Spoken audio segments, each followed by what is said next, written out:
E antes de eu continuar esta notícia aqui, eu quero que vocês se lembrem de uma coisa. Quando o Lula assumiu, em janeiro de 2023, que ele foi lá para as gringas com a Marina Silva, né? Qual foi o discurso? O genocídio Yanomami. O genocídio Yanomami, os Yanomami isso, os Yanomami isso, os Yanomami aquilo. É o genocídio Yanomami. O Bolsonaro fez o genocídio Yanomami. Ele tá matando os Yanomaminhos, e os Yanomaminhas e as Yanomama. E agora os Yanomamis Yanomama mas, né? Porque ele também ocultou dados sobre mortes de indígenas Yanomamis ocorridas neste ano de 2024.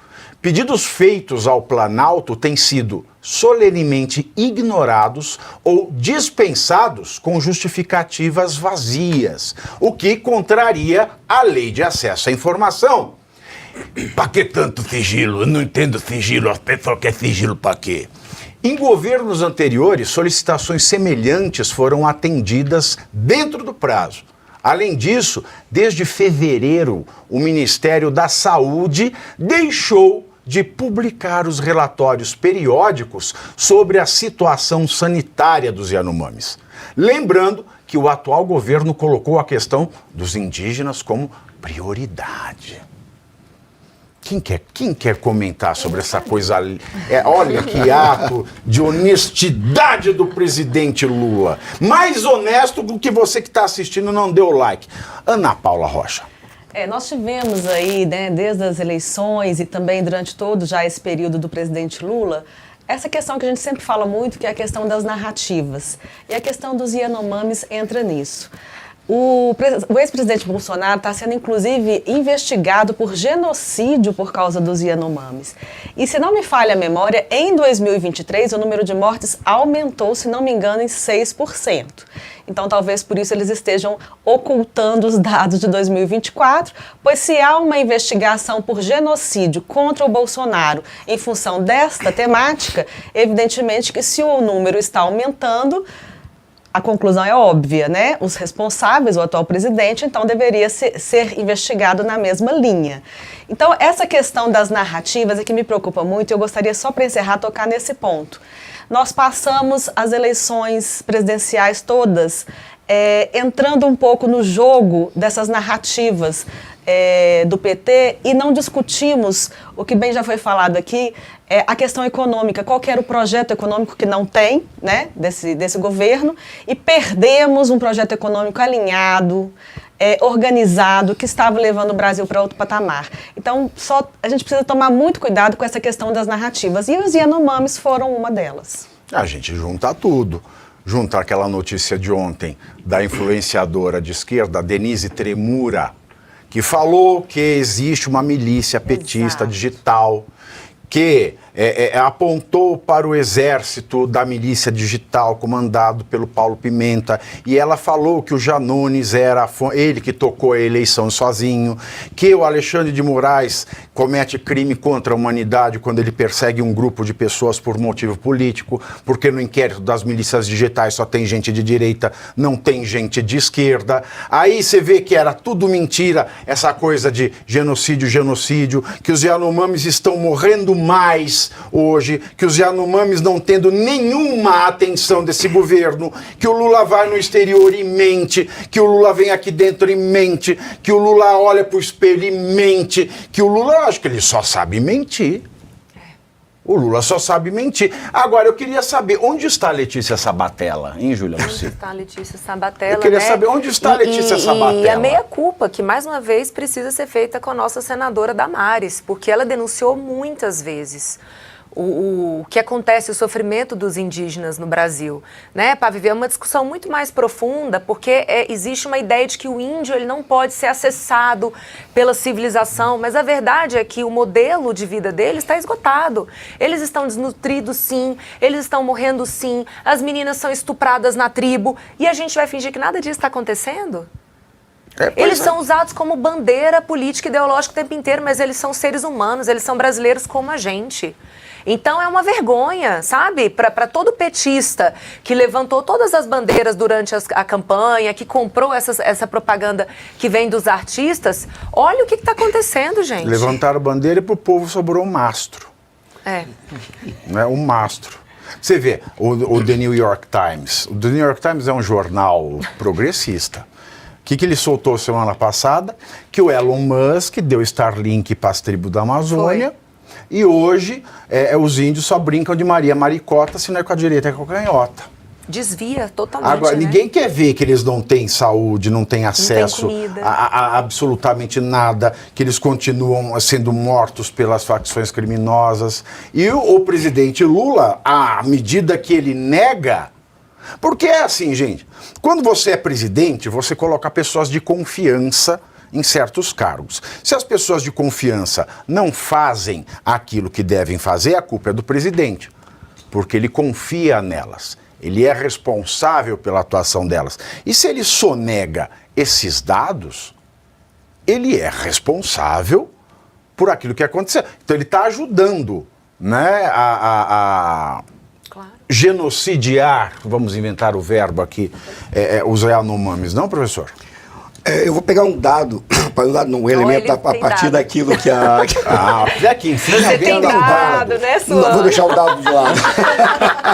Pensando bem, né? Eu vou deixando bem, mas vou pegar uma afirmação da Ana Paula que ela falou acerca de Sua Excelência o presidente Bolsonaro está sendo investigado, foi denunciado em cortes internacionais pelo crime de genocídio. Qual é o ponto essencial? Tem que ter a intencionalidade para ser caracterizado como genocídio. Não sou jurista, mas eu creio que esse é o ponto essencial. Qual é o grande problema pelo qual Sua Excelência, o atual presidente, não pode apresentar relatórios concretos?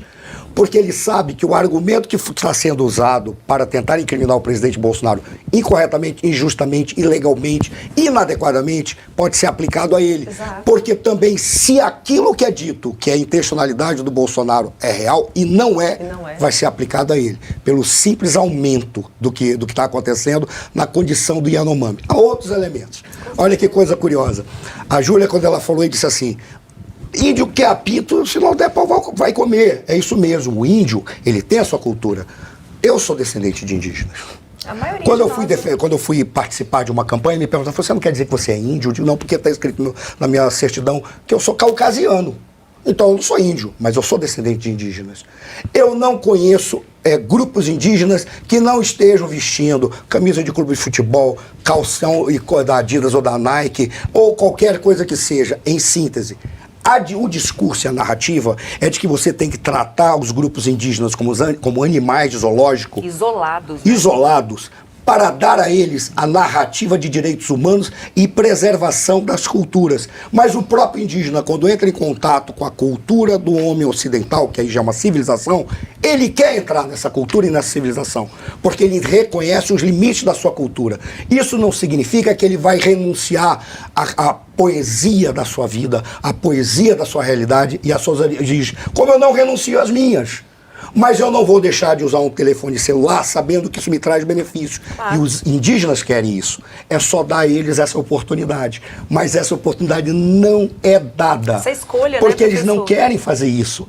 Porque eles precisam ter o argumento que pode mobilizar recursos internacionais sob a alegação de que é proteção de culturas indígenas. E, na realidade, a alegação são aqueles povos que estão no subsolo. É ouro, é magnésio, tudo que tem lá. Porque aí eles ocupam reservas florestais que ficam intocáveis para a exploração do cidadão brasileiro e nem ainda pelos indígenas, mas ficará à disposição desses que estão investindo nisso. Os Yanomamis, por exemplo, eles são nômades. Parte dos Yanomamis que sofreram aquelas consequências do período da Covid vinham da Venezuela, porque eles não têm fronteira para eles. Eles atravessam em todos os lugares. Ignoraram isso para acusar o Bolsonaro, dizendo que o Bolsonaro ignorou a questão de saúde daqueles indígenas. Só que quando ele passa para o lado de lá, não tem mais o que fazer. E todos aqueles que estavam sofrendo as consequências da política venezuelana vinham para cá. De alguma maneira, tentavam sobreviver no território brasileiro. Isso foi escondido diante da catástrofe que deu para acusar o Bolsonaro, que não tem culpa nenhuma do que aconteceu lá. E agora, a coisa aumentou e tem um dado a mais. Está sendo tomado pelo crime organizado. Quem vai ter coragem de mexer com o crime organizado? No governo anterior, certamente poderia ter gente com coragem. Esse governo, eu não acredito que tenha nem coragem, nem vontade. Você fala que tem crime organizado, ele te processa. Veja, eu sou um Significa exemplo. você processado? Não. AGU, então eu retiro já, né? pelo amor de AGU, Deus. né? Você não pode falar. Ele só reconhece o crime organizado quando a Globo vai lá e faz imagens aéreas. Sim. Do lado de escola, dando treinamento de guerrilha. Agora, o Brasil podia ser uma potência econômica com a exploração da Amazônia. Imagina o Brasil uma grande potência de indústria farmacêutica. Sim. E dá para fazer de forma sustentável. Você não Sim. vai acabar com a floresta amazônica para desenvolvê-la de forma sustentável.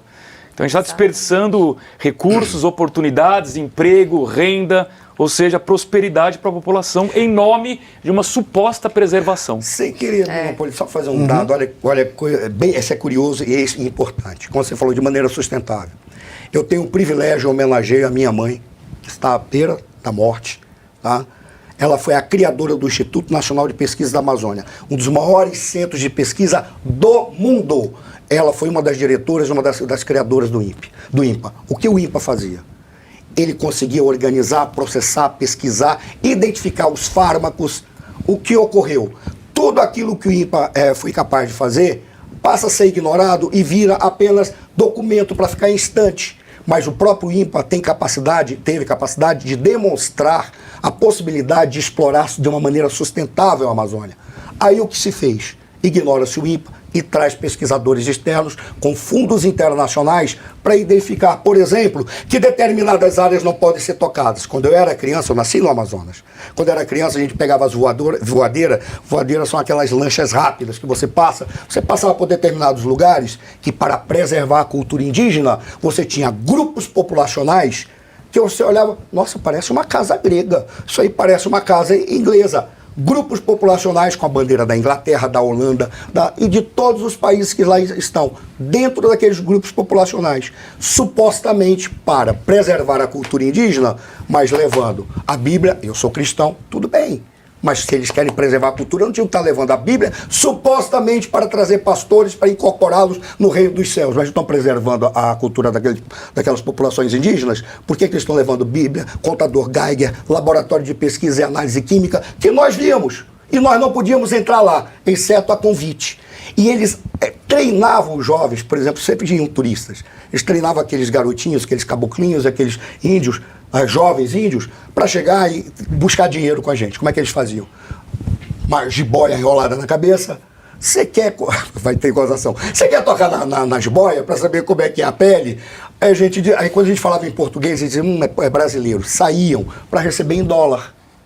E eles já chegavam falando inglês. Era assim a maneira que ela trabalha. Por quê? Porque o interesse não é pela preservação das culturas, sem mexer no direito de cidadania. Eles são cidadãos brasileiros, né? E não cidadãos de outra nação. São Ninguém brasileiros. duvida que isso é só conversa para boi dormir. Isso é só conversa para jiboia, para enrolar jiboia. Isso é conversa para enrolar jiboia. Aliás, tudo que a gente tem visto é conversa para enrolar jiboia. O Lula, por exemplo, o Lula só tem conversa para enrolar jiboia. Ele enrola a língua e nunca fala lé com cré.